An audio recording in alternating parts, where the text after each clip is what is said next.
华视好新闻，苗栗西潭乡的新店村有一个85岁甘顺发老先生，连续17年捐培米，予土园一间专门伫照顾细汉儿的社会福利机构。一开始只有老先生每一年会固定来寄付，尾啊，庄头的村民互伊善行感动，嘛来加入到捐培米行列。最近这几年来，捐培米已经将做全村的运动了。 今年有捐的呀，哦，捐200斤啊。伊是甘顺发住伫苗栗西潭乡，只要有闲，就会摕即个纸袋啊，伫庄仔内，见人就问讲，敢要捐培米？我捐几多个？100斤。这阿公阿嬷嘛来伫捐米。一摆出几多钱啊？当初是100斤米啊，较多咩？我们一捐几多斤？100斤。 甘顺发85岁啊，自发性捐培米已经进入第17年啊，量是一年比一年较侪。一年募到多少？总共6000斤咯。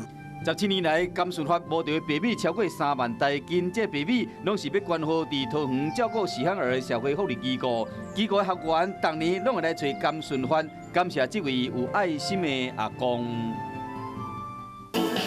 甘顺发真爱帮助人，伊的理由嘛真单纯。看到遇到一过唔是的，就是及时的做啊。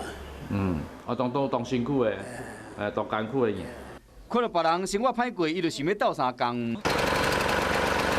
比如是伊是修理农机的店内真闹热，厝边隔壁拢会来这啉茶开讲。佢平常中意嘅就因為啊，我當好，佢專業唔好冇嘢冇嚟了。哦，有的上人佢當然都按到人家了。甘先生一直都是非常的热心，在地方上，无论是说捐助这个部分也好，出钱出力都一样的热心，在地方上已经是传为家谈了啦。所以因为他的带动，当然就是会有很多人一起跟进嘛。早年甘顺发捐米拢是家己自发性的捐，这个村民一个看到了，拢互伊感动嘛，开始做花捐。捐米帮助细汉儿变成全村的运动。